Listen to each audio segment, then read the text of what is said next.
the March 12th, 2024 Summers County Board of Education regular board meeting. Minutes reflect that all 5 members are present. Item 2, Pledge of Allegiance. Mr. McBride, would you lead us in the pledge, please?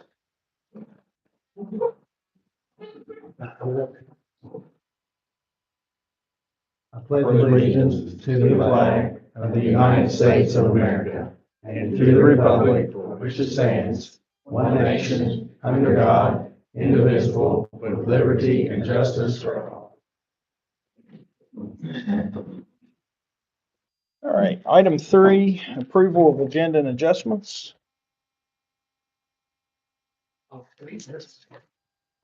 motion to pull Safe and Sound and RT Rogers be placed separately in the deals. Second.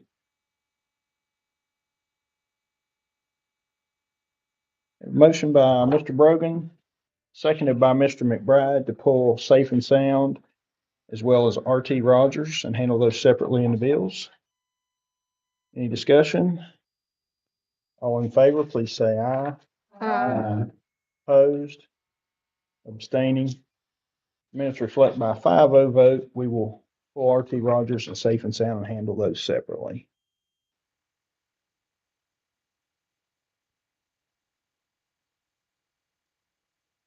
Make a motion that we approve the agenda with the aforementioned adjustments. I'll second. A motion by Mrs. Harvey, seconded by Mrs. Farley, that we approve the agenda with the before mentioned adjustments. Any discussion? All in favor, please say aye. Opposed? Abstaining? The minutes reflect by a 5-0 vote. The agenda has been approved with the before mentioned adjustments. All right, item 4, we just have an item here for levy discussion. This is also time to note our next town hall meeting will be held Monday, April 8th at the Memorial Building, and that will begin at 6:15 p.m. Any discussion or questions about the levy meeting? I do. I just wonder, do we have a ballpark, any idea what it costs to send out a county mailer? People just are not getting the word. Tonight, this is what we're thinking about mailing out in front of you, because this gets it to the facts, and any questions they could go to, they can scan that or they can contact Mr. Vandal. So all that information's in here. If you guys could just look it through the next couple of days, maybe we can start mailing them out next week to all family members that have school age students, but we can try to get them mailed out to all people in the county and look at that as well. Yeah, I agree with you on that one. We just got a lot of older people in the county, and just sending to school age people is still not gonna reach a lot of people.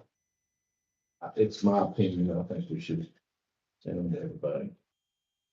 I know it's gonna be a cost. I'm not normally a gambler, but I won't. We need to roll the dice on. I won't put that in the notes tonight. Okay. All right, any other discussion? This is great.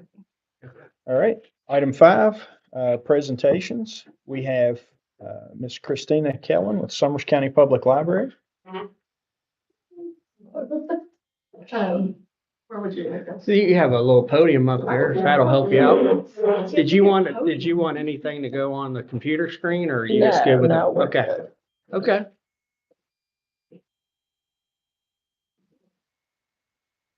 Are there some handouts you want me to help I you did with? not bring a notebook. Yeah, great. And I've got pens too. I'm gonna give those to Mr. Brogan. I'll see if he wants to hand them out. And actually, I have some information on every door direct mailing, if you guys want me to send you over that information. I would and have some appreciate that. pricing. It is quite expensive. Thank you. But I'll send that over. Also, thank you guys for allowing us a chance to speak. I brought my assistant Lena here. She is actually on the front lines. She's in our bookmobile, and she's acting as the school librarian. Mrs. Lai brought her along, so you guys can harass her. So of course, I wanted to thank you guys for the amount that you contribute to the library every year. Without those funds, we would not be able to function. The Board of Ed money allows us, that it makes us eligible to receive grants and aid, which is almost 99% of our funding pretty much. We do have a wonderful friends group that helps, but of course, there's only so many fundraisers and books you can sell. So we really do appreciate that. The biggest thing that I wanted to discuss tonight, I'm sure you guys have heard in the news about the House Bill 4654, and of course, Senate Bill 741. Now, those did not pass, but it did bring my board members to me, and they had some concerns about what our children may or may not be seeing in the library. So I really just wanted to come and make sure that you guys have any questions or concerns that you can bring to me. That's actually why I brought Lena, because she is on the bookmobile. We do not do any kind of displays in the library very often. When we do have books on display, it is mostly West Virginia related or local authors. We don't like to put any kind of books up, and that's just a personal preference of mine. If I put new books out, that's all that gets checked out. And so I just try not to put any books on display because no books are better than the others. On the bookmobile, we actually give the teachers full control. So, you know, if a teacher comes to us and says, hey, this material is too explicit for fourth graders, we just take it off. We don't ask any questions. It's not up for us to judge that material. So we take what the teacher says at value and we just go from there. Each kid in Summers County has a library card and that they can access that at home. They can access ebooks. They can access tutor.com. We've also got Miss Humblebee's Academy, Humble Math, the Humble Library. And today we also just got ABC Mouse. So anybody that has little ones, I hear that that's good for it. But do you guys have any questions about what these bills would consider obscene matter and if we have anything like that? What were those bills again? It was House Bill 4654 Okay. and then Senate Bill 740. And so obviously these bills do not prohibit libraries from having materials that contain obscene content. Mhm. It's just prohibiting displaying them in an area that minors could see them. Personally, I've ran through all of our books and we really do not have anything that would be considered obscene. We do have books on like sexually transmitted diseases and, you know, health, anatomy, things like that. But the books that were in question at other libraries are not books that are even in our catalog. We have a very limited book budget, and so I have to buy books that are going to circulate. My opinion may be biased, but our kids in Summers County are quite awesome, and they ask for books about sharks and hunting and sports. They've never asked for anything remotely obscene, I would say. But I did want to give everyone the opportunity to ask us questions and make sure that if you had any concerns, we can address those. I don't have any questions about the books. Just was kind of curious though, the tutorwestvirginia.com. How is that? Are you having students take advantage of that? We have not had many students take advantage of it, and I think that's just because when they come into our library, we have the adult ed center. Mhm. And so they just typically go straight up and talk to Jared Bailey and just get set up like that. Okay.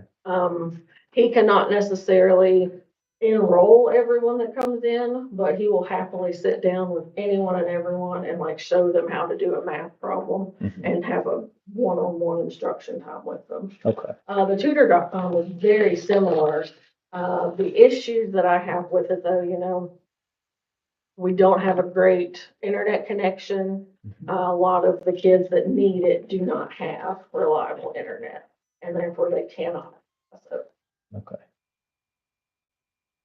My primary concern is always that your library is being utilized right, for us to continue to support it. absolutely.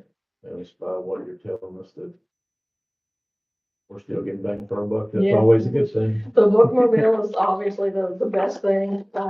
We've had some issues with our generator lately. And so Miss Lena actually just packed up books in her personal vehicle and gave out free books to all the kids. And so we do access, we serve all the elementary schools and now the middle school.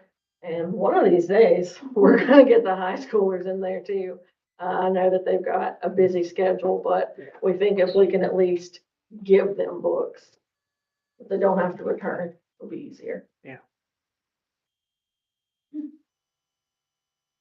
You guys have any more questions for me? That's pretty much all I have. I didn't prepare a lot because I wanted to make sure that just answering questions. What's the current circulation for the bookmobile to the area schools? From September to February was about 3,300.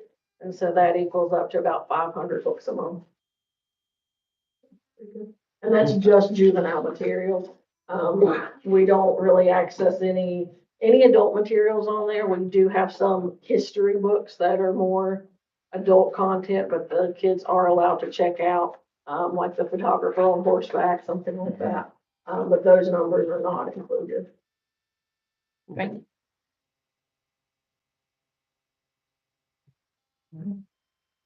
Okay, so. Thank you. Thank you. You guys don't have to stay if you don't want to. Okay. No All right. bonus points. Oh, come on. Our next presentation is going to be Miss Ellen Holt and Miss Kristen Richmond and Mr. Tucker Ford, Summers County Math Field Day participants.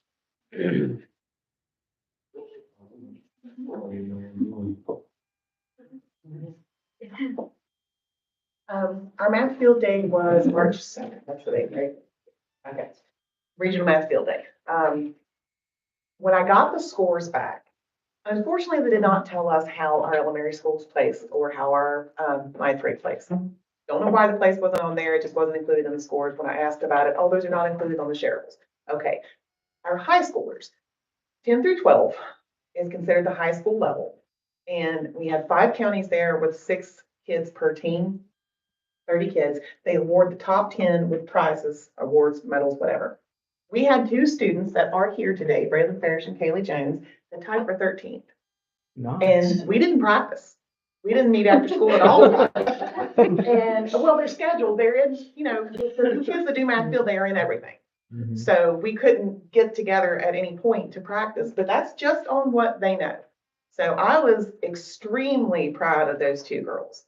And I just wanted to make sure that we recognize them. All of our kids did really well. They actually, they performed to the best of their ability and they really represented us very well. But to be that close to placing, I was very impressed with that. I know my son was. And they practice quite a bit, and Yeah. still Yeah, placement's tough. yeah, it's very So, tough. I mean, that's- you're going up against Raleigh County, the Mhm. best of Raleigh County, because you know how many schools they have, and it's the top 6 kids in the county that get to go. So you're going against the best of the best, and we were right up there with them. Well, at the end, Mr. Angel and I, before all the students leave, we'll get a picture with them. And Yeah. can the 2 stand up that just were recognized? Because I know one is easy to recognize because she's really tall. Nothing against the other who's a little short. Yeah, there we go. Small but mighty, right? Yeah. Yeah. So are you girls both looking at a career in math, or you're just really good at math and you just don't know what you want to do? I don't know what I wanna do. Okay. I'm just gonna do it. Okay, that's good. And you want to be a doctor, don't you? What studies would you want to do with being a doctor? Right now, I'm between, neurology and oncology. Okay, I'm not entirely positive. so you got to use a little math. A little bit. That's impressive. We got a couple good ones right there. Good job, girls. We're proud of you. Haley's actually getting ready to represent us again this Saturday at the Academic Showdown at Concord. And we had a scrimmage last night, something else they hadn't really practiced for. I had given them some material, both for Math Field Day and for Academic Showdown, but we just couldn't get our schedules worked out. But we had a scrimmage against Shady Spring last night and wound up winning both times against Shady Spring. So Nice. we That's a might good come home thing. with something, yeah, we might come home with something Saturday too. So I'm excited to see how they do. Good. That's awesome. Good. Good job, ladies. Well,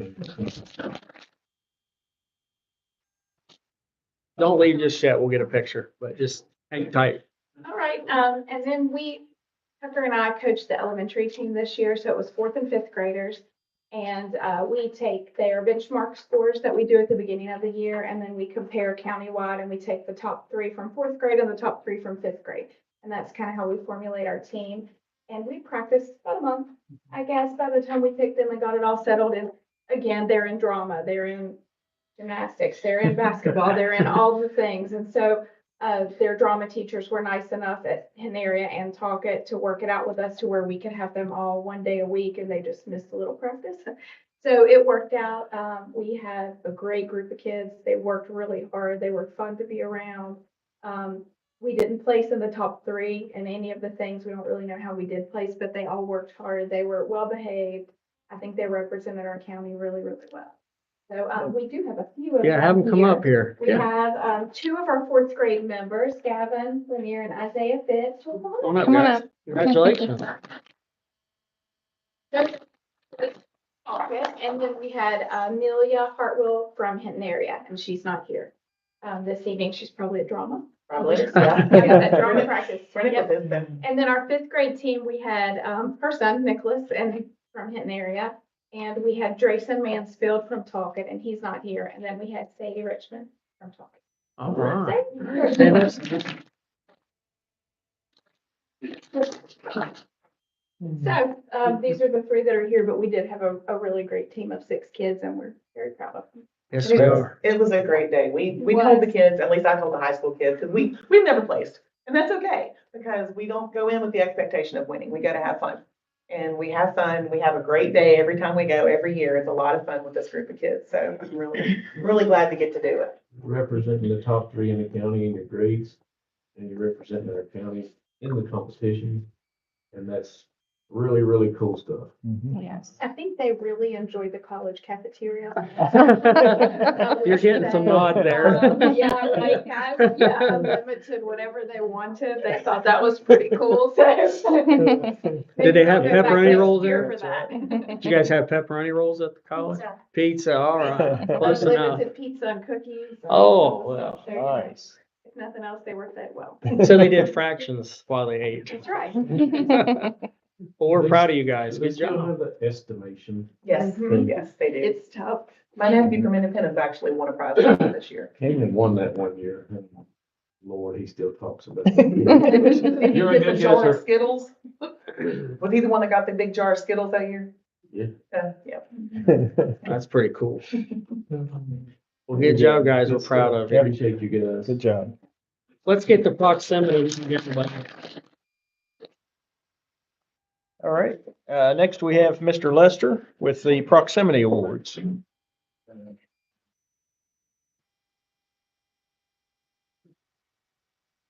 Just like me to knock over the camera on the way up. 3 people I know out what as it feels well. like to be behind that thing. You're doing a good job at it, Chad. All right. Well, so our teachers, once a semester, are asked to nominate students either in digital citizenship or academic excellence. They can only nominate 1 student for each award, so it's not a lot of these go out in a semester. Primarily because I handwrite them. I'm slightly lazy. And I do attach, I like to do a silver dollar, but, I've had to, due to inflation, it's the gold, it's just the gold Sacagaweas. But anyway, I would like to recognize Michaela Nichols. Michaela here? Hey, Michaela. Miss Watson. Miss Watson nominated you. Is that the American Sign Language class? Mhm. Yep. You like the class? Yeah. Yeah. That's She's a good teacher. So we do American Sign Language 1 and 2. Are you in 1 or 2? You're in 2. All right, well, here you go. Congratulations. Mr. Lester, this is 12 counties that she's competing with. So that's a lot of students that, You were Miss Watson's nominee for academic excellence, so. got a question. How does one do sign language? through virtual school. How does You're that on work? camera. I get that. How does that work though, seriously? Thanks for even something. No, wait a minute. Well, we, I don't know how to explain it. Okay, that's, fine. Is it kind of tough though, a little bit? Is it? But it seems like you're doing well with it. Yeah. Do you want to do that as a career path maybe? Mhm. That's awesome. So specifically on the sign language, last year, so there's a group in Richwood High School that attended in school. They went to the Capitol and interpreted for one of the legislative sessions. Nice. So, yeah, it's, it's a good class, and it's one of those electives that, can add enrichment to anyone, whether Right. you're doing virtual or not. So the second one is for digital citizenship, Ethan Adkins. Is Ethan here? Oh, boy.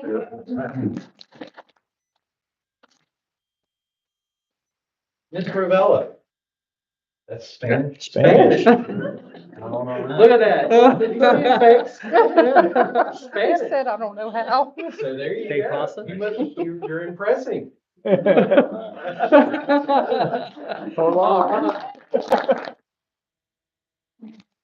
So the first two are definitely languages. That's interesting. You got sign language and foreign language. Yeah. I'm excited to hear this next one. We have a pattern. All right, so the next one goes to Dakota Petrie. Dakota here? Right here. All right, Dakota has batted for the cycle or gone for the sweep, either way you want to look at it. He's got nominated for both digital citizenship and academic excellence, which he needs. So I had to handwrite 2 sets of these. And modesty. In modesty, yes, humble. So, Humility. here you go. Good job, Miss Rockmore, and Mr. Martinez. So one's Spanish. Spanish and English. Whoa. Bilingual. Dual citizenship there. So your next joke has to be in Spanish. But then you wouldn't understand. That's all right. Congratulations, man.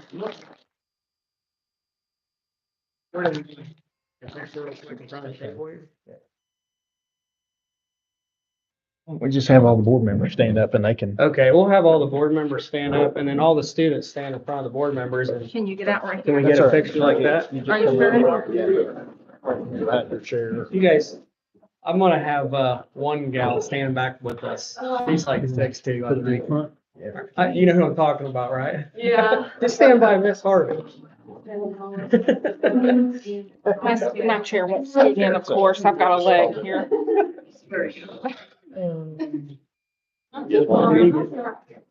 Who's got, okay. She can walk over here. Kristen get it, or Sandra, can you get it? We're in the front. She's in the back Okay. because she's getting food. He's close. No, he's not. There you guys stay right there. That's a bait. Do you need to stand on a chair, Miss Fishman? Well, Oh. some of those in the back might need to. Oh. Some in the front that are taller than one.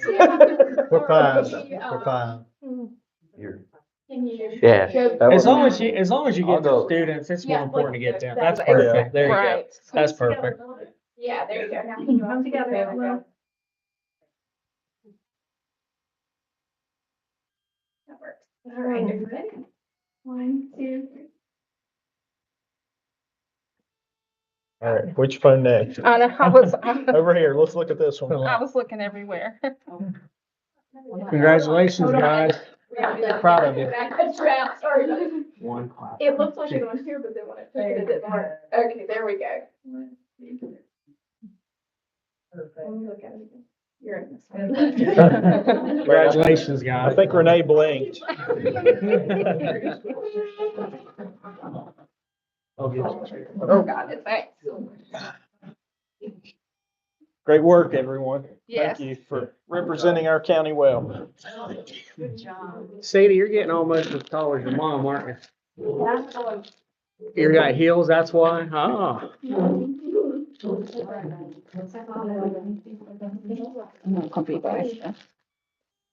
Did you get your Sacagawea? Is it real? Did you check, see if Mr. Lester got you a real one? Good job, man. All right. Good job. Have a good one. All right. That concludes our presentations. The next item is number 6, public comments. There were none tonight. Thank you. Item 7, we have approval of minutes. We have February 27th, 2023 regular meeting.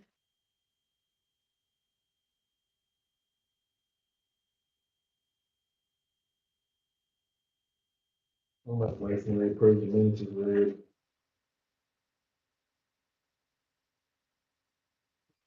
Second. Motion by Mr. Brogan, seconded by Mr. McBride, that we approve the February 27th, 2023 regular meeting minutes as read.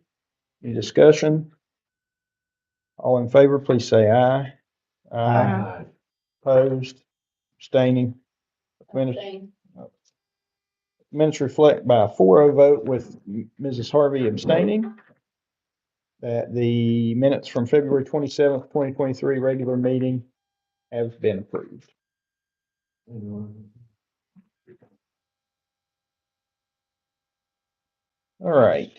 I'd like to make a motion to amend our agenda amendments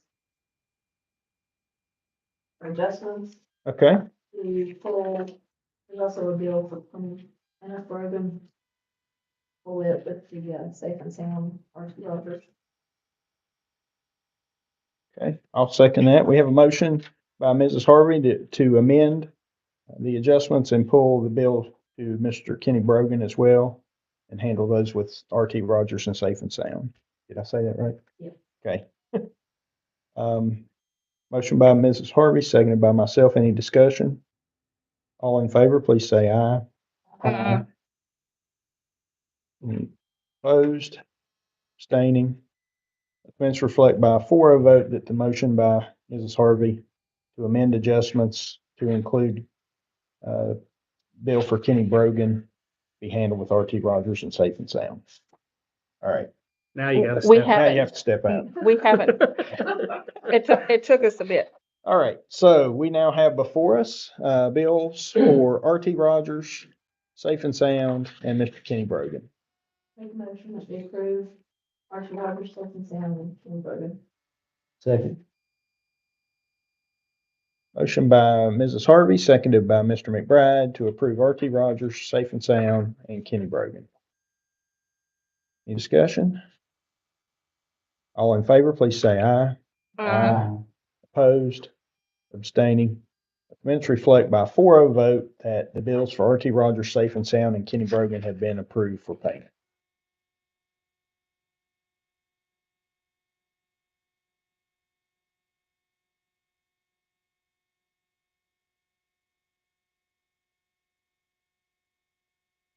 I looked right over that and said, I guess I was looking for Kenny instead of Kenny. Yeah. All right, we have before us now the remainder of the bills.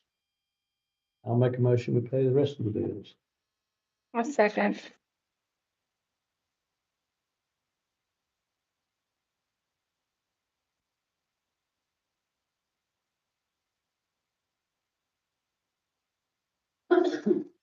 All right, we have a motion by Mr. McBride, seconded by Mrs. Farley, that we pay the remainder of the bills.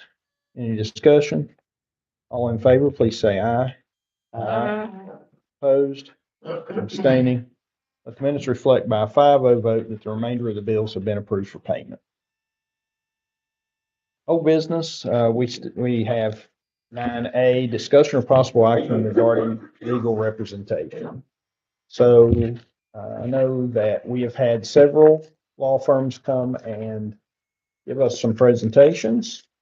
I know that also Ms. Farley asked for some of the information to kind of be compiled. And so Ms. McClung sent that to us today.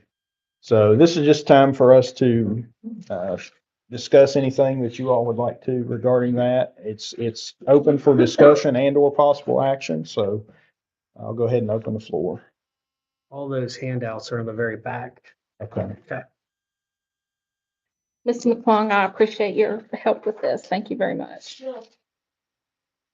I want to throw something out there since it is just discussion. It'll hurt my feelings if we it's not agreed with, but after seeing what we've seen, I feel like the desired effect that we was looking for originally isn't really there. But I also think having all our eggs in one basket with just one law firm being the size entity that we are is also not a very good idea.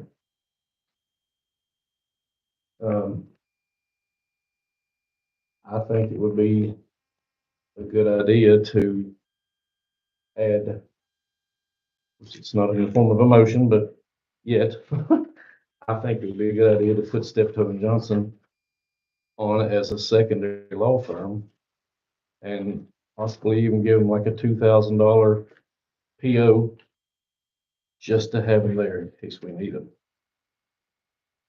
That's, Sort of a retainer. yeah, well, Well, it's not a retainer, you're yeah, not giving them just any having a money, you're purchase just, order on you're just file. giving Okay. the central officer or Greg, either one, permission to use them, and there's money there provided I for see. Or president, not me. that. Because it might not Or be me. president. That's a good way to put it. Open to your thoughts on that. I think that's a good idea. No different than going to a doctor and asking for a second opinion if we needed to.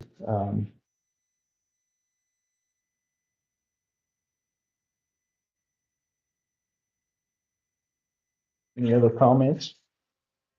I don't have a problem with that, because, I mean, having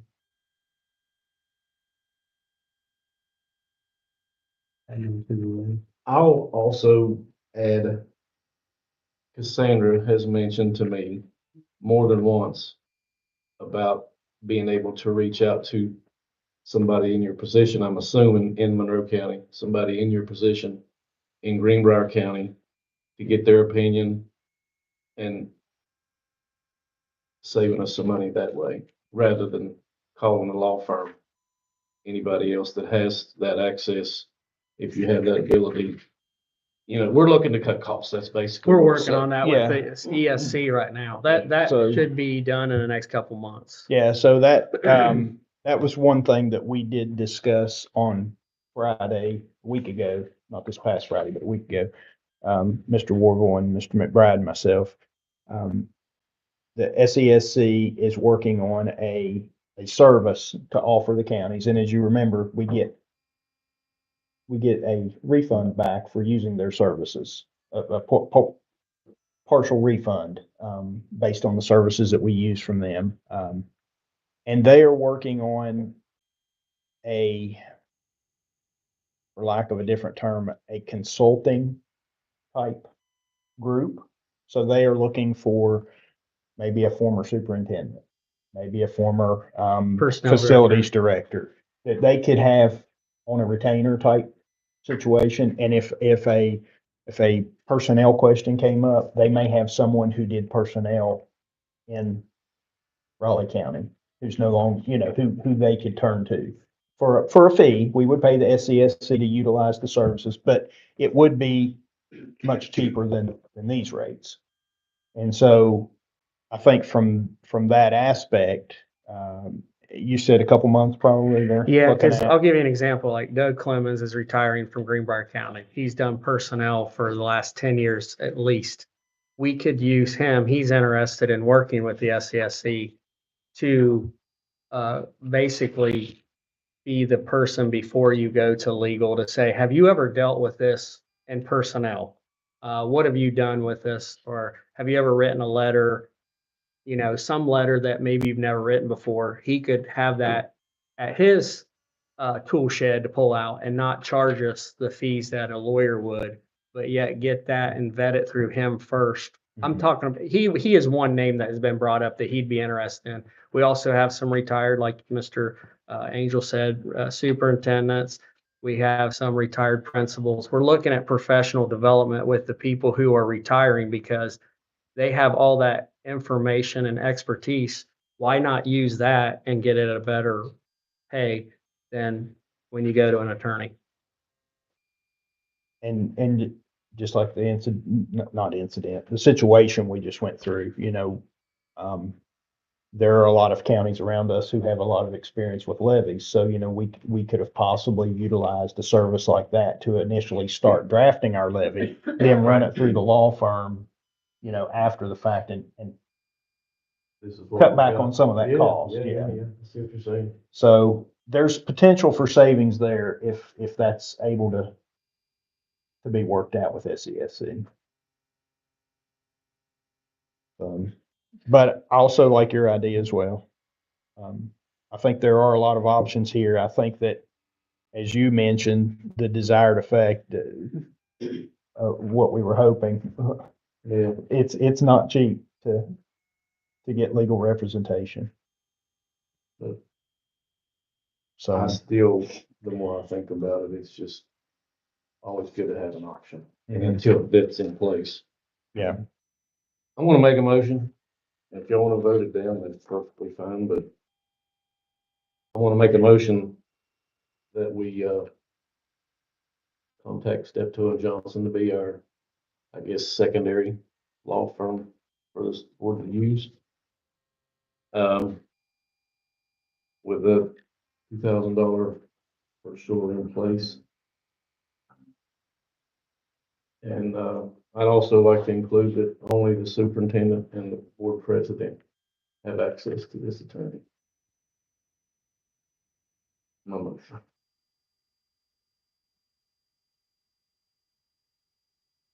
I second the motion. okay, so we have a motion.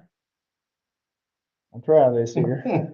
We have a motion that we hire Steptoe and Johnson as a secondary law, or we retain Steptoe and Johnson as a secondary law firm with a $2,000 purchase order in place. And the superintendent and board president be the two that are able to reach out. Yeah. And so that motion was made by Mr. Brogan, seconded by Mrs. Farley. Do we have any discussion? Excuse me, would that be in line with the policy that's out on there? That, it would be that policy. It was a rescinded policy.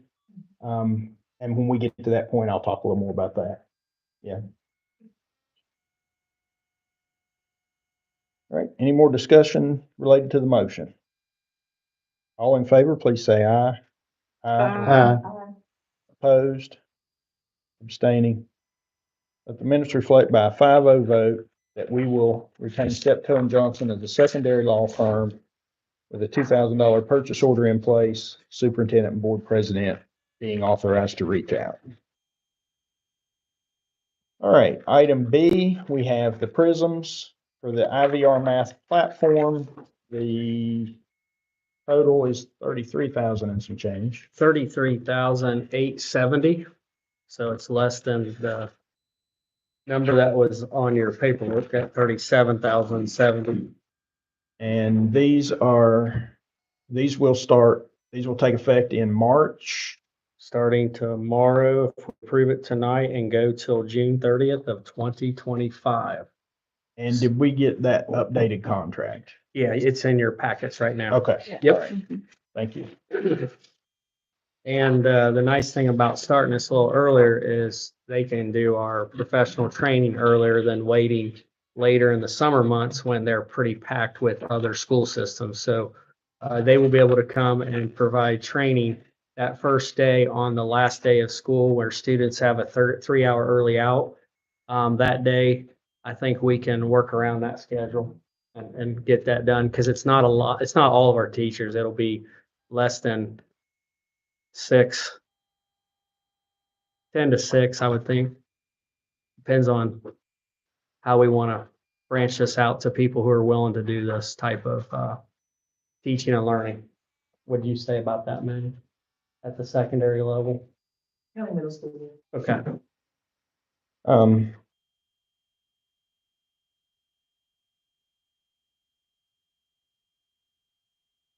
So we have the contract for us. Do I have a motion?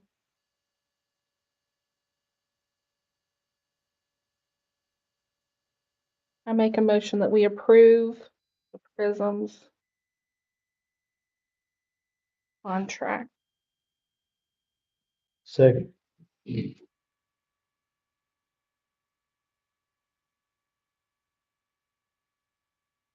we have a motion by Mrs. Farley, seconded by Mr. McBride, that we approve the Prism's contract for the IVR map platform. Any discussion? The only thing I just noticed, we need to have them change the 12 months to 15. Yeah, I told her about that. I Okay. figured we can adjust that when we sign off on it. Okay.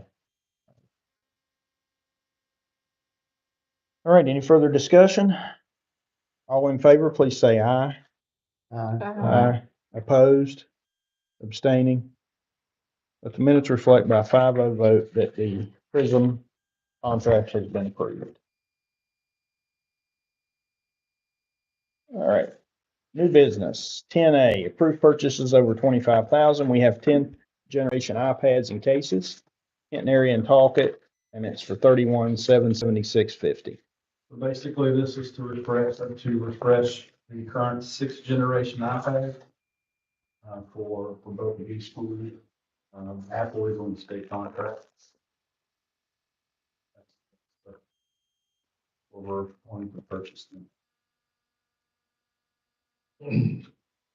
What version iPad is Jumping Branch using? You know, I asked that question. I asked Daniel that today. I don't know exactly what version, but Jumping Branch, we're not replacing them at this time.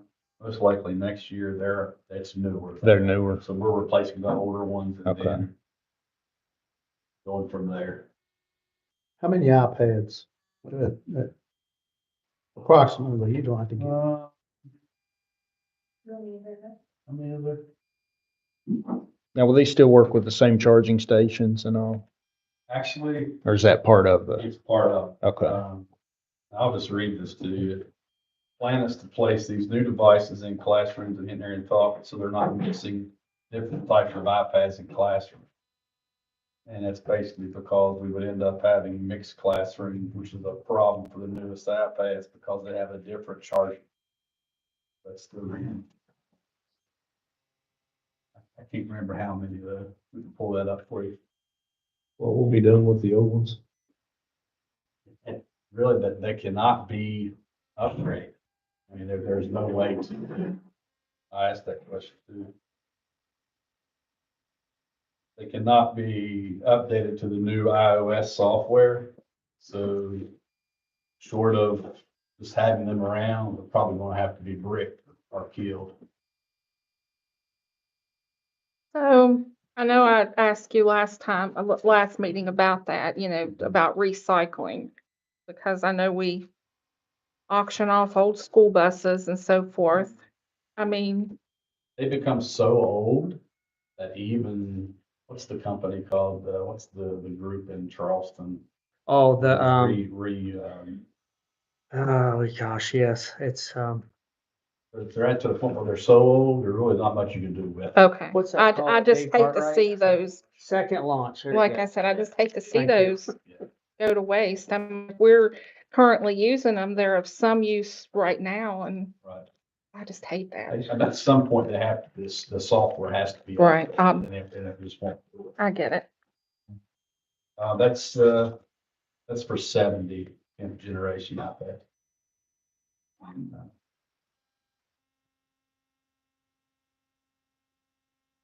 70, you said. Okay.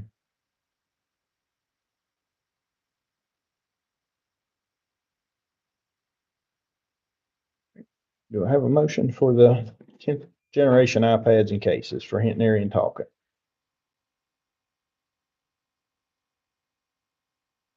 It has to be done.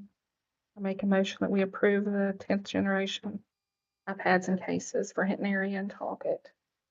Second. A motion by Mrs. Farley, seconded by Mr. McBride to approve the purchase of the 10th generation iPads and cases for Hinton area and Talcott. Any further discussion? All in favor, please say aye. Uh, Opposed, abstaining. The minutes reflect by a 5-0 vote that the purchase of the 10th generation iPads cases for Hinton and Talcott have been approved.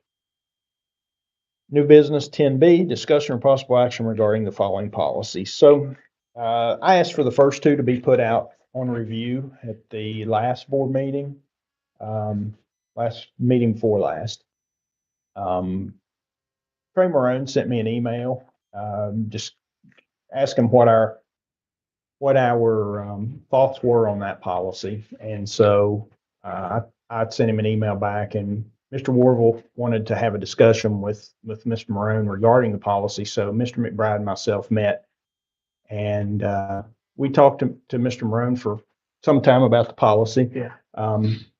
The policy, the current board meeting policy states that our regular meetings are on the second and fourth Tuesday of each month. And it states that they are at 6 p.m. at Summers County Comprehensive High School. My suggestion when I asked to put the policy on review was to have the first board meeting of the month at the high school, and then the second board meeting of the month, since we do LSIC meetings at the elementary schools, to rotate through the elementary schools. Not to have an LSIC meeting each time we're there, but as an effort for us to reach out to the public. We're asking the public for a pretty heavy lift here with a levy. And I think that anytime we can engage the public, it's a good idea. And so that was my thoughts behind suggesting moving those board meetings to the elementary schools. We're taking the meeting to the public and not asking them to come to us. Mr. Marone was pretty receptive to the idea. He said that, there was really nothing in state code that indicated where a meeting had to be held. Even commended us for being willing to go out and engage the public. That being said, we are a board of 5, not a board of 1. So before we do anything with that, I would like us to have a discussion on what your thoughts as board members are regarding board meetings. And then we can decide what we would like to do with that particular policy. And we'll deal with each one of these separately. I myself, I'll go anywhere for a meeting if it will help engage the public. So I'm all for that. I agree. I think we've seen better engagement and attendance from community when we go to the schools. I will state that, as we mentioned when we talked about this the last time, we're not asking for a presentation from the school each time we're there. We're not asking for the principals necessarily to be there, although they're welcome if they would like to be. We're just asking to host these meetings at their schools. Well, and we may see more involvement from the student achievement aspect as well, being closer in their communities, less that they have to travel.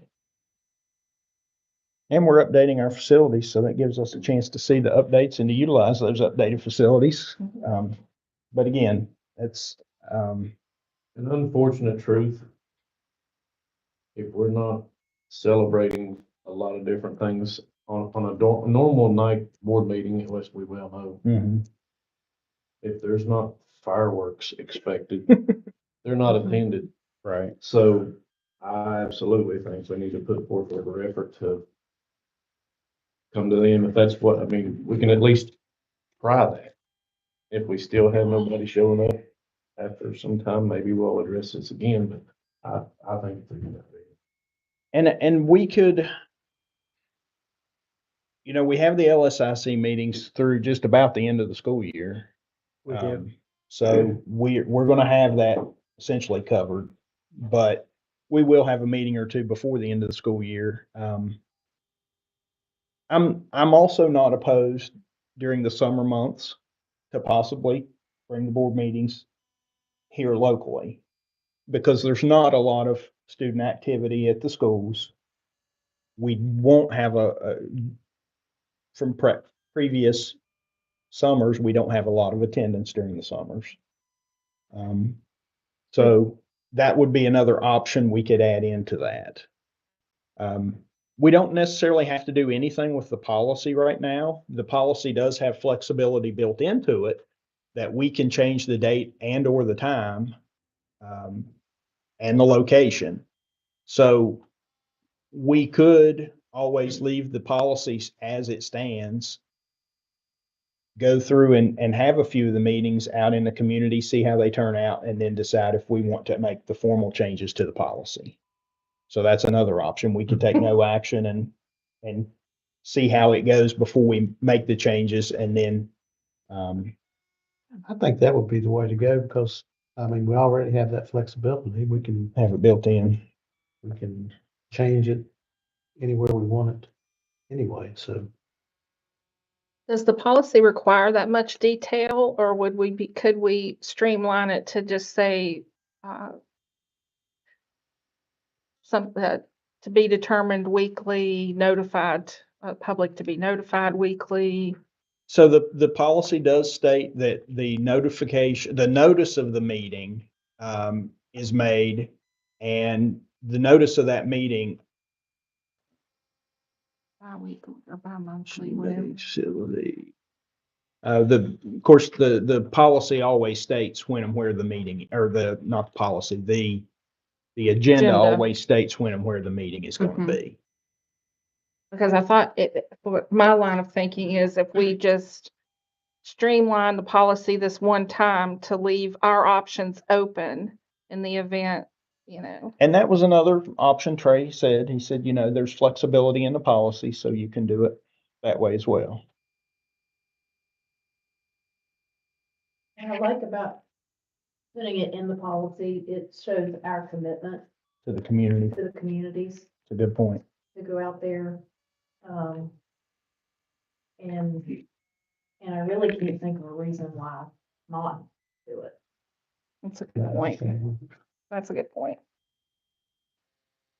I like that idea, not doing it possibly during the summer, but other than that. Well, and even with the summer, I mean, the possibility of being able to incorporate updates with the summer schools Mhm. that are going on. And summer school's gonna be at Talcott this year, correct? Everything's at Talcott due to the Hinton renovation and the finishing up of the middle school addition, yes. So what we can do, we could leave this out on review. If you all want to, the things we've talked about, if you want to formulate it in an email, send it to Mr. Warble and myself, then we can pass that on to Trey and see what he can work up for us in a formal policy. Does that sound okay? Yes. Okay. So we'll leave the board meeting policy on review. Shouldn't have ate that piece of candy. Now I've got to finish it. Especially with both of them being chewy. We'll try a delay for you, so I'll help you out. Need Dakota to tell a joke. Yeah, yeah.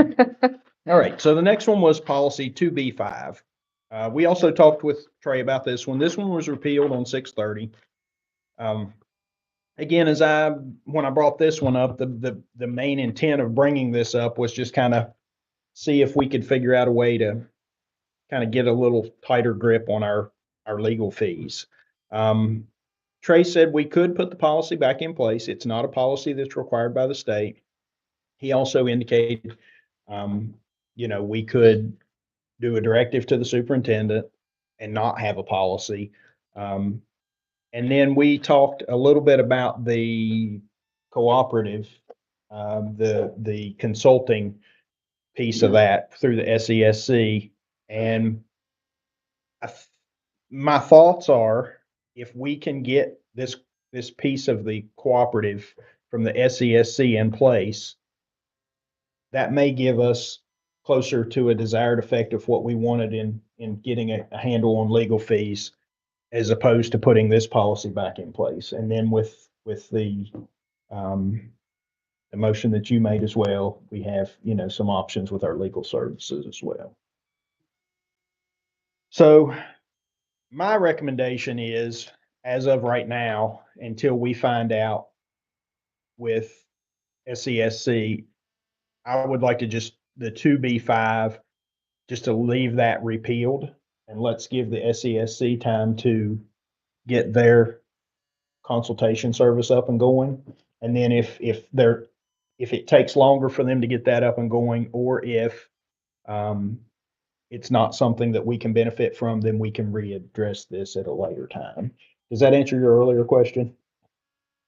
Do you have any other questions regarding that? Okay. So, I did ask to put that out on review, so I'll just make a motion that we take that off of review at this time.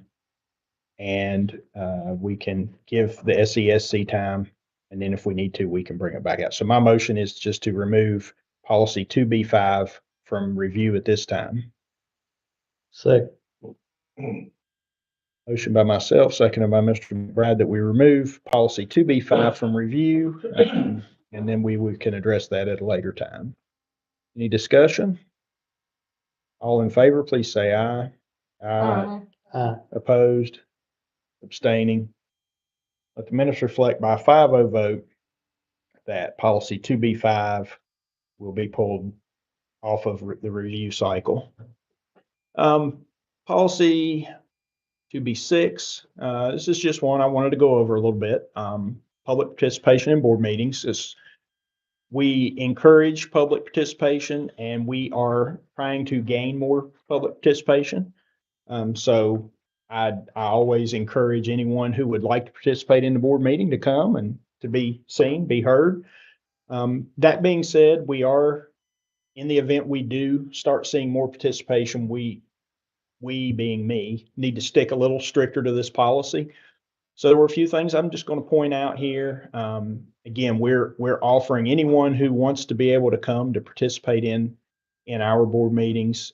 We do have a lot of business that takes place. So one of the pieces of this policy indicates that they sign up 15 minutes before the meeting starts. And we do have the green sheets available readily for those who would like to speak. And then we have in here the time limit of 30 minutes total for public participation and 5 minutes per person. Now, if we have more than 6 people who wish to appear before the board, and they're all on 6 or 7 different topics, at that time as a board, we could make a decision. Do we want to limit it instead of 6 minutes or 5 minutes each? Do we want to give them 3 minutes each? So I will intend to try to stick a little tighter to this policy, just because of the fact of us trying to take these meetings out to the public and get some additional participation. So I simply say this because I have been a little more lenient with letting people present to the board. I don't want anyone to think if I stop them from talking prior, to the amount of time I've allowed in the past, that I'm trying to stifle or stop comments. We welcome those comments, but we do want to keep the meeting rolling in a timely fashion. So that's all I wanted to state about public participation in board meetings. I would also like to encourage, while we're talking about policies, if there are any policies that you all would like to have a discussion on, we have a lot of policies. And a lot of times I may not necessarily know where to go get a policy. So I think that just kind of a refresher for us, it's good to pull a policy up once in a while and just say, hey, this is what this policy states. Let's review it real quick. So if there's any policies that you all find particularly helpful and you would like to add those to an agenda in a meeting, please do, and we can talk about the policies and how they benefit us as a board. You don't know how timely that is. We'll talk about that later. All right, so that's all I have for possible action or discussion regarding policies. Item 11, personnel. We have before us the superintendent's recommendations. We have a leave of absence. We have resignation and retirement, none listed. We're hoping not to see any there because we can't afford to lose anybody right now. Summer professional, we have Rebecca Brown. Well, I don't need to list the names, but we have employment for summer professional. We have employment for mentor teachers. We have employment for homebound teacher. We have employment for substitute teacher. We have employment for substitute service. We have employment for auxiliary coach, Summers County Comprehensive High School. And that's all we have before us.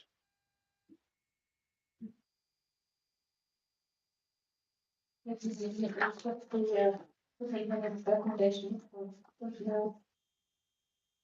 second. We have a motion by Mrs. Harvey, seconded by Mr. Brogan, that we accept the superintendent's recommendation for personnel.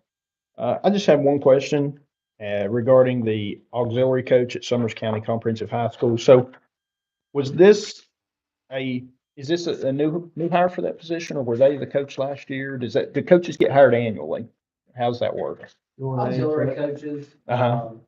are requested through the principal, Okay. and then they have to obtain the certification. So they're an unpaid coach that has to go through all the other. And that's the one that we changed we that. changed that. So they don't get paid, Yes, but they are get able to approved. serve as a coach. Yeah. Okay. And this individual was a coach last year, is not a paid coach, but, can't serve it, schedule won't allow, and day by day. but Yeah. Can help the program. Okay, now, I don't know, that's a policy that would be good for me to go back and look at. Auxiliary coaches, are they, once they're hired, are they like our other coaches, they stay, or would they come back We each approve year? those every year. Every That's year, been a okay. procedure of ours to Gotcha. approve every year. Okay, that's the only question I had. So again, we have a motion by Mrs. Harvey, seconded by Mr. Brogan. Is there any further discussion?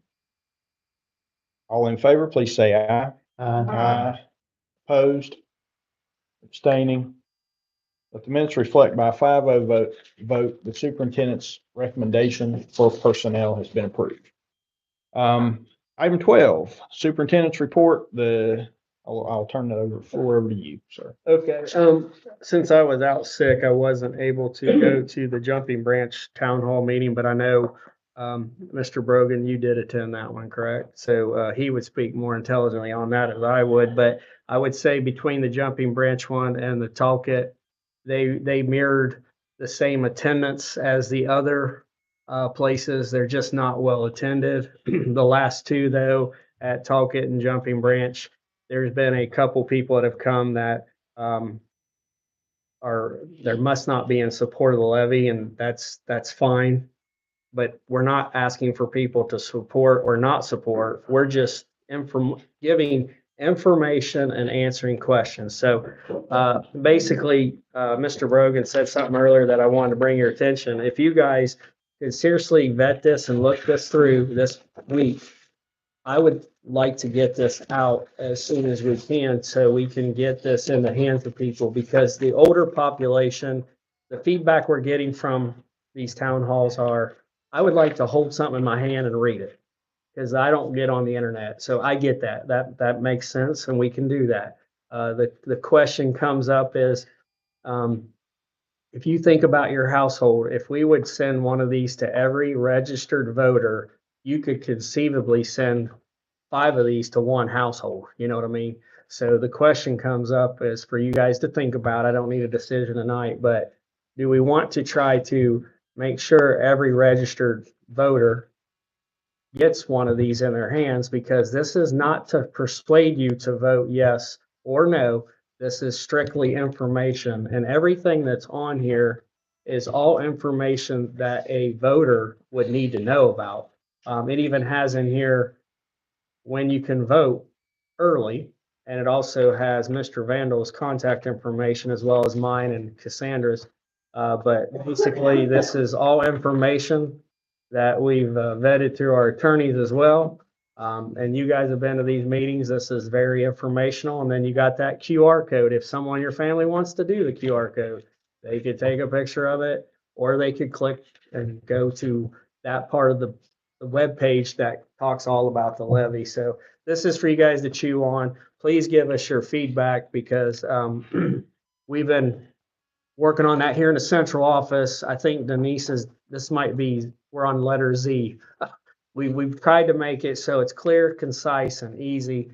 And one thing that we found out through the levy is people have made a comment that the excess levy provides towards my salary or administrator's salary. And as you can see on here, that says it does not. That is against the law. We would get in so much trouble for that because we have to pay what the ballot says we would pay if the levy would be passed by our voters. So there is no extra money that goes to any administrative salaries, period. But that information is all there on our webpage to go into more detail. We will in the future, we have to put this in the newspapers. We will have it in the Registered Herald and the Hinton newspaper. If you recall, we worked that out with our attorneys when we said that that's what we would do with the state auditor, and also with our local court house here to make sure that that goes in the local papers, because not everybody receives Wi-Fi or internet. They receive a newspaper. So that's the traditional way of doing it. And then we have the online version as well as these pamphlets. So that's what I have for the town hall meetings and the levy information, because those are the two items there. Do you guys have any questions or comments that you want to toss my way? That'd be fine on these two items. I don't know how we can fix it, but when people read the part in the levy where if we have a line item that has more money in it than necessary, we as a board can move that money to another place to be used. Yeah. I don't know that we've been clear enough, and I'm not sure how to fix it, like I said, that it's only can be moved to a line item that's already listed on the levy, not just for whatever we feel like. Right. And that is on the webpage with frequently asked questions. If people, because that was a question that was asked at one of our town hall meetings. And so we put that on our website because we want people to ask questions, because if you ask a question that helps answer it for someone else, that would be great. It probably wouldn't have been a bad idea to put, if you think this is bad, check with somebody in Raleigh. They're getting $20 million off their levy. That's a year, Yeah. 114 over 5. Yeah. Okay, JROTC, I know that was brought up at a past meeting or two. And so for the grants, those are the other two items there. In the back of your pamphlet, you should have a green sheet. That's all the grants that we received in this county, totaling up to almost $20 million. On the very last page, we've received two other grants. The after school grant is the 21st Century. That's for the next 5 years. That should total over $1 million for that. So that's not in that figure of almost 20 million. And then the DHHR Mental Health Awareness Grant, that is usually called a Project Aware, but we are not getting fully funded like Project Aware. But what we are getting funded is about 30,000 per school to be funded to help out with mental healthy wellness and suicide prevention. And we will be working with New School Scholars on Tier 1 and Tier 2. Reno Medical has behavioral therapists already trained to deal with Tier 3. So that's the last two on the page, but the others are grants that we receive. I know there's been suggestions about grants that we could look at from some people in the community, but you have to be careful of that, because managing this many grants with only so many people is not an easy task to handle. So when we go looking at grants, there are other things that people have to understand. There are guidelines that we have to follow. And sometimes it looks good on paper, but then when you read about it, like the one grant that was suggested to us, we would have to do an environmental study on our surrounding school systems. And we do not have time or the money to do an environmental study just to go try to get grant money. But we do have state money and federal money that we can try to receive that is a little bit easier for us to handle, like the last two on that page on these $20 million grants that we currently receive. So I think pound per pound, this size school system, we do pretty well with getting grants, and we try to look at ways to support the school system. So that's on that one. On the JRTC, I've mentioned this before. 4 years ago, I went and asked Clayton Birch, who's still there at the State Department, who's overseeing CTE programs. JROTC is not an easy program to get in your county. One is if it goes away in a county, it doesn't go back to the state it was in. It goes to the federal government in DC, and then they decide if a county receives the JRTC program. And basically, they go off of that based on population and can they support that in their communities when they do their rubric, if you will. I did reach out to Colonel Selvey after that board meeting, and we talked for 40 minutes. He said it is very hard to get a JRTC program, and it's also hard to keep a JRTC program.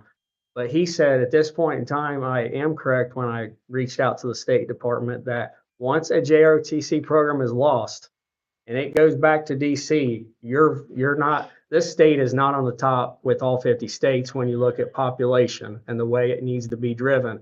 He said they're fortunate where he's at in Fayette County, and Nicholas County just was able to score a instructor from Mercer County. It's JRTC is like our electrical program.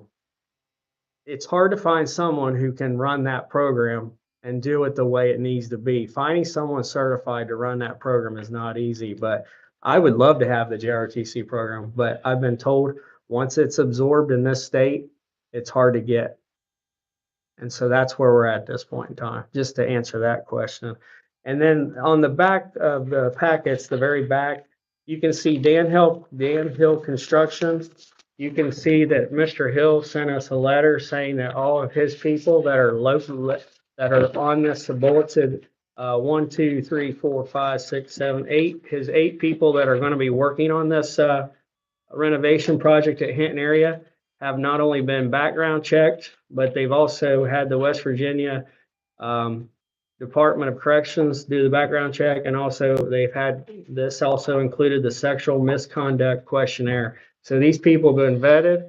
They are not to talk to our kids, they're not to interact with our kids, just the same way at the middle school edition, those people are not supposed to interact with them. So basically, these people know what they're allowed and not allowed to do when they're working around children, if that makes sense. You also have our first pre-construction conference meeting. It's front and back. You can see we had a lot of expectations from Dan Hill Construction as we look at this renovation project. And for people that are not sure why are we doing renovation while children in the building, it comes down to the COVID money has to be spent before September. There is no way we could have squeezed in this renovation project in the summer months. Just, it would not work out that way. So we are making a better bad decision and trying to get this all done. And the expectation is to be completed by July 30th or 31st, whatever date. It's a weekday to be completed by August, basically. Is there any questions, comments, or concerns? We did make sure, I know Mr. Metter gave you guys a more detailed handout for the renovation project in your hands. Those are all the expectations they're supposed to get completed. McKinley will oversee this. Will McKinley have someone on site each day they're working? Not each day, no.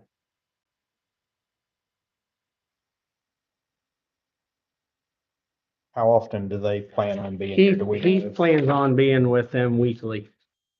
Heath is the guy who is the overseer of the projects. Okay.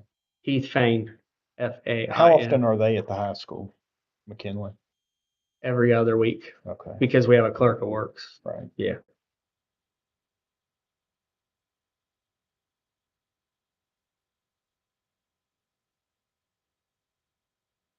Any other items?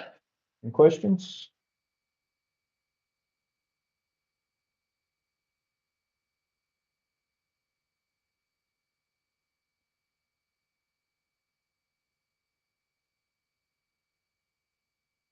What will be the impact to the students and staff for this construction? The impact, how, what do you mean by that? Yeah, what's, this is impacting the main entrance into the building, so. The entrance that everybody will be going into is the hallway to the right. So you know how there's the main entrance here, if you're looking from the parking lot, they're gonna make that the main entrance way for people to come in and out and to report there. So that office area that was there used to be Sonia's, counseling room, and then it became, a room for speech. We've moved the speech over to the old board office for that time being and gave them a room to use. So we are using that as an office area for them to come in and out of. And then far as that main entrance coming in and out of, that'll be off limits because they will be making some cuts and renovating that area to go in and out there, but they should not be impacted far as people going in and out of that area. They should be fine there. Students can still come up and staff can still come up the hallway in the stairwell and that turn right to the right to go outside if they need to go out that exit. If that would be a case that they would need to use that. But other than that, it's just going to train people to, for the last 3 months of school, basically go in and out of that other entrance and exit right there. But Ms. Gum and Mr. Durham has done a great job trying to get their staff prepared for renovations. Is there another entrance into the gym / cafeteria area? There's a door on the other side. isn't You there? have two double doors, yes. Right. I guess would it be necessary to practice fire drills with the new? We've discussed Yeah, that. yeah. So we will do that. There's more fire drills that are needed for the school year, so that will be modified. But what's nice about it though, is it trains kids to know that what if that door was not able to go outside? You'd have to go to your next exit. So it helps them practice for not your typical routine, if you will. Fire marshals actually like it when you block certain exits so people know how to change course in the midst of stress. Because when you're used to doing it, let's be honest, we've all been in school, we've walked through a fire drill and didn't pay much attention like we should. But when you give people an opportunity to make adjustments on the fly, you start training people. And I know when I was principal, I'd grab a kid or two and say, come with me. I'm going to see if they report you absent. Because I wanted to make sure my staff knew that a kid was not with them. And where are they? Because that could happen. And so you have to throw everybody a curveball once in a while during a fire drill. And try to find them on a warmer day in December and January and February.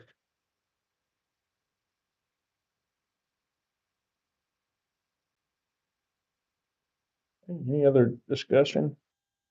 Questions, comments? All right.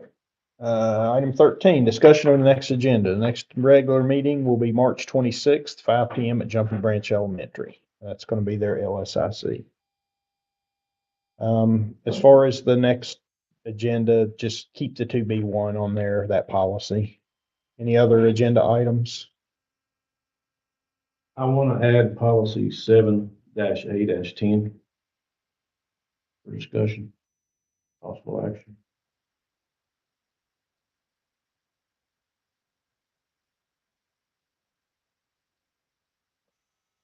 You said 7-A-10. Anything else? Mr. McBride? Okay, I make a motion to adjourn. The time is 6:18.